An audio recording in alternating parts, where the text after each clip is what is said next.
Hello students. So this is the last part of the chapter environment. Okay, this is the part number 6.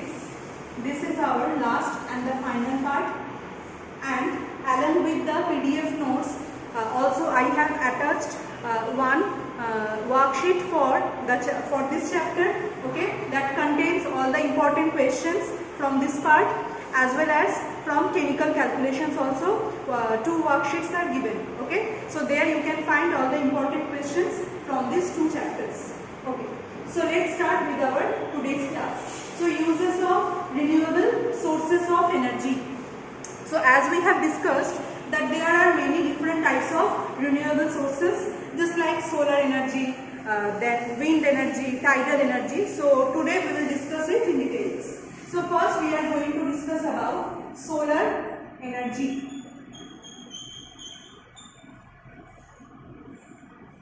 So the radiation or the heat that comes from the sun, okay, directly to our earth, when it is absorbed or when it is kept, okay, just to utilize for further work or for further purposes, so then the energy, the heat energy, that is called solar energy. Clear? When the heat or the radiation that is coming from the sun, when it is kept, okay, by different methods, by different artificial methods, just to use it in our future for different purposes, then the energy is known as solar energy. So for this purpose, solar cells, solar panels, these things are used, okay, just to absorb or to retain the solar heat or the solar radiation. So now different uses of solar energy. So solar energy that can be used for various purposes, just for producing electricity, okay, for the solar cookers that are used for cooking purpose.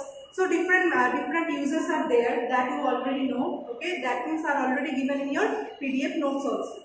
So the first is solar energy. Now what is the disadvantage of this? The disadvantage of this is that the installation cost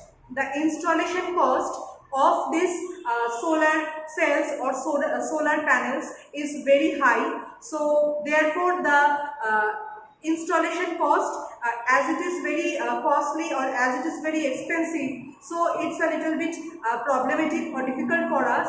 But otherwise, if we can install it for a large purpose, in a large amount, so then it helps us in producing energy by various methods. Next is number 2, that is wind energy. Okay, so what is wind energy? So basically in those areas where the flow or the velocity of wind is very high, okay, in those areas where the velocity of wind is very high, just like for coastal areas, for desert areas, okay, or in some hilly areas also, so where the blowing of the wind or the speed of the wind is very high, so there if some wind mills are placed, so that can generate a large amount of electricity there or a large amount of wind energy there, okay. That speed of wind, the high velocity of wind, it is used there for rotating the turbines, and by rotating the turbine, the kinetic energy of the wind is converted into the mechanical energy, okay. The kinetic energy of the wind is converted into mechanical energy, which helps to rotate the blades or the blades of the windmill. After that mechanical energy can be converted into electrical energy also. So then again by various purposes the wind energy can be used, okay. And what is the limitation of it? That wind energy can be produced only in those areas where the speed of wind is very high. So therefore it is not applicable for all areas. So that is the limitation of wind energy. Number 3, that is geothermal energy. So what is geothermal energy? So geothermal energy is the heat energy that is trapped inside our Earth's crust or under the surface of Earth. Okay, the heat energy that is trapped inside the Earth's surface, that is called geothermal energy. So if we can extract that heat energy and if we can utilize it in various purposes, so that will be very helpful for us, and then it is called geothermal energy. So what is the process? How we can produce geothermal energy? That is a very important question, that how we can produce geothermal energy. So as we know that if this is the surface of our Earth, okay, if this is the surface, upper surface of our Earth, so then below the upper surface, so there is a molten rock material present, right? Below the upper surface, there is a molten rock materials present, so that is called magma. The liquid hot material, rock material that is present, that is called magma. Okay, that is called magma. And as we go below the Earth's crust, or as we go below the Earth's surface, so the temperature gradually increases towards the center of the Earth. Okay, as more we are going downwards towards the center of Earth, the more is the temperature increasing. So for per 100 kilometer decrease in the depth. Okay, this is the Earth's crust. This is the crust of Earth. So for 100 kilometer decrease in the 100 kilometer increase in the depth from the Earth's crust, temperature increases by 3 degrees Celsius. Okay, for going 100 kilometer distance from the Earth's crust, temperature increases by 3 degrees Celsius. So as more as we are going towards the Earth's center, so therefore the temperature increases gradually. So because of this higher temperature, okay, at the below level, because of this higher temperature at the lower level, the water that is present there is present basically in the form of vapor or in the form of steam. Okay, the water that is present inside the Earth, that is present basically in the form of vapor or in the form of steam because of this higher temperature. So if there is any crack, here, okay, if there is any crack in the Earth's crust, so therefore the steam or the vapor of water that comes along this path, okay, that comes along this path over the surface of the Earth, right, over the surface of the Earth, and then when it comes in the upper medium, so then it forms hot springs like substances. Hot springs, that you know, that is the flow of hot water. Okay, in different parts of our country, in India, we can see this type of hot springs there. So this is just because of the higher temperature below the Earth's surface. So whenever the hot springs come out through the crust from the Earth, okay, so then if the energy of the hot spring, if the energy of the vapor or the steam, if it can be used to rotate a turbine, okay, if the energy it can be used to rotate a turbine, so then again it produces a mechanical energy, and that mechanical energy we can use for different or various purposes, just like for producing electricity also or for other purposes. So then this type of energy is known as geothermal energy. Geo means our global, our Earth. So as the source of this energy is our Earth, so that's why this is called geothermal energy. Clear? Okay. So next type of energy that we are going to learn is number 4.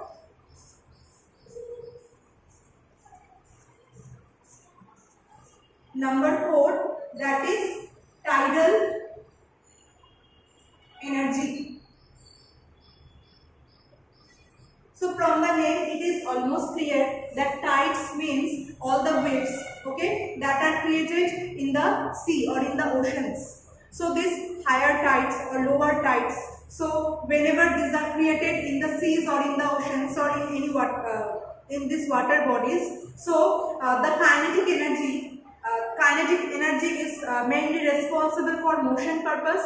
So that kinetic energy of the waves, if it is used to rotate the turbine and to produce mechanical energy, after that some electrical energy from there, so then the energy that we are getting from it for some useful purpose, so this is called tidal energy. Okay, the energy, the useful form of energy that we can produce from the waves or the tides, that is called tidal energy. Next, number 5, that is atomic energy. Okay, atomic energy. So atomic energy is what? Atomic energy means, as we know that inside the nucleus of an atom there are neutrons and protons present, right? Inside the nucleus, if this is the atom and if this is the nucleus, so there are neutrons and protons present inside the nucleus, right? So both of them are togetherly called nucleons. So there is a binding force between the neutrons and the protons, which help for the consistence of this nucleus. Okay, there is a binding force. There is a binding force between these two types of particles, between these neutrons and protons, which helps to help them together. Okay, and which helps in the consistency or in the stability of the nucleus. So if we want to separate the neutrons and the protons from each other, so therefore we need some energy to break the binding force, right? If we want to separate the neutrons and protons from each other, so then from external source we have to apply some energy just to break this bond or to break the binding force. So therefore a large amount of energy is required. Okay, as well as whenever two or more particles, just like two hydrogens or two heliums, whenever they are combined with each other, okay, their nucleus are combined with each other, so that is called nuclear fusion. Okay, that is called nuclear fusion, and whenever the nucleuses are broken, so that is called nuclear fission. So during this nuclear fusion and during this nuclear fission, okay, both of releases a large amount of energy, so that is called nuclear energy, or that is called atomic energy, which also we can use for various purposes, just like for making the atomic bombs. Okay, for nuclear power plants also this energy is converted for producing electricity. So for various purposes this energy can be used. Clear? So this is for atomic energy. Next is number 6.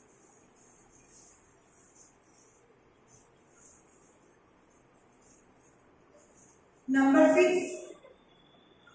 Now these are the organic sources. The sources, that's just like organic material. So these are mainly of three types. One is biofuel, then biomass and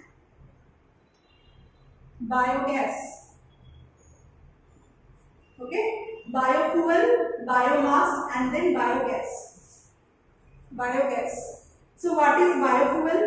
So biofuel is mainly of gaseous type and liquid type, which can be obtained from the organic matters. Okay, from the waste part of the organic matter. By decomposition of it, we can get gaseous and liquid type fuel. So that is called biofuel. So biofuel can be used with different automobiles. Okay, for just like the fuel. The fuel we normally use for operating different types of vehicles, okay, or for operating machines. So this biofuel can be used with different types of other fuels, okay, different types of liquid fuels or automobiles, and that automobile fuels, so just to run those automobiles or those vehicles or those machines. Just like ethanol.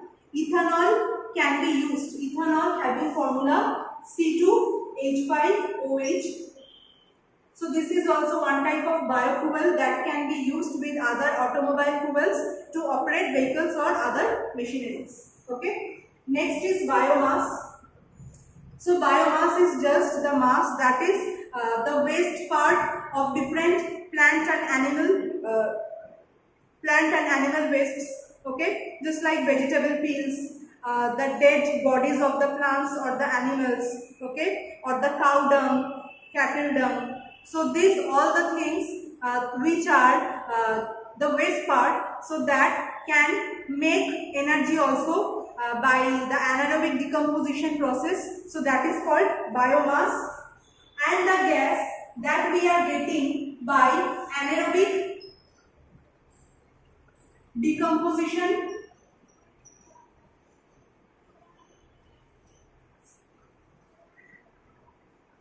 the gas that we are getting by anaerobic decomposition. Anaerobic means what?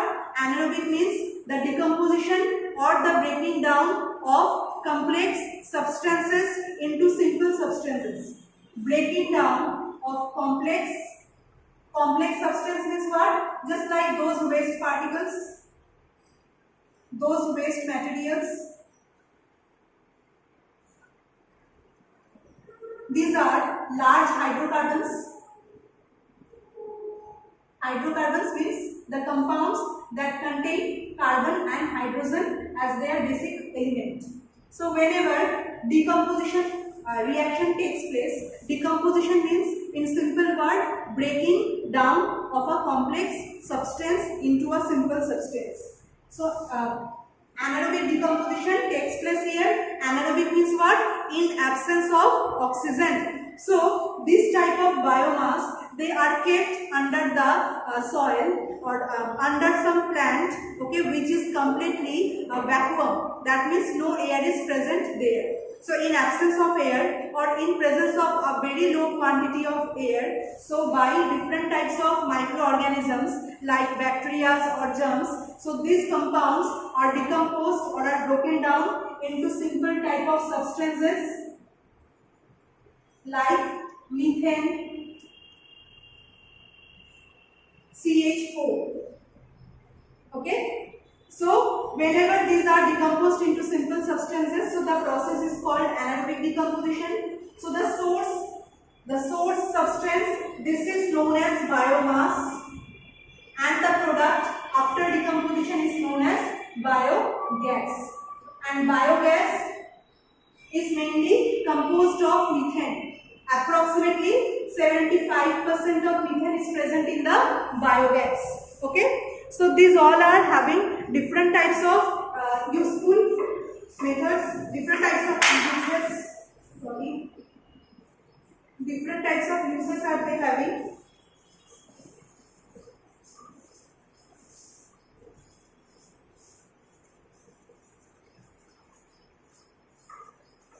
Okay, and next last two parts that I am only discussing today, that is first one is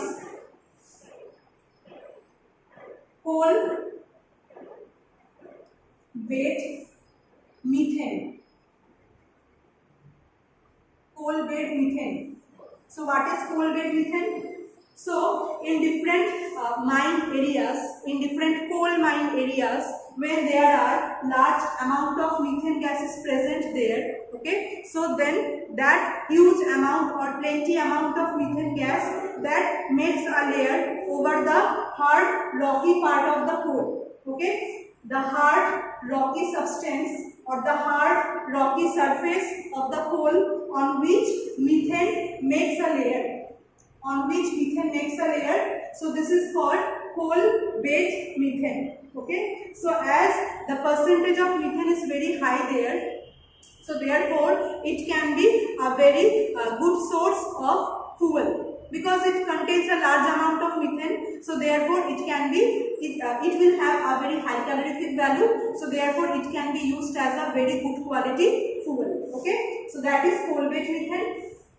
And number 2 is crystal methane, having the formula 3CH4 dot H2O, 20H2 or 12H2, something is there. So there are few molecules of water present there as a crystal, and three molecules of methane is there. So this is actually a lattice type structure. Okay, this is called fire ice. This is called fire ice because here a crystal type structure or a cage like structure is there, okay, outside, and at the middle there are the methane molecules present. So methane molecules as are present in between it in a large amount, so therefore it can also be used as a very good quality of fuel. So for further days, for further future, scientists they are thinking it as a very good source of heat energy, as a very good source of energy. Okay, so these are all the things that we have discussed in this chapter. So at the end of the PDF notes, okay, I have attached the worksheet for this chapter for environment, where you can find the important questions for this exam, as well as the worksheet for chemical calculations also. So thank you everyone for joining this class. Have a good day. Okay, and this worksheet is basically for the Madhyamik batch. Okay, for Madhyamik batch I have told about this.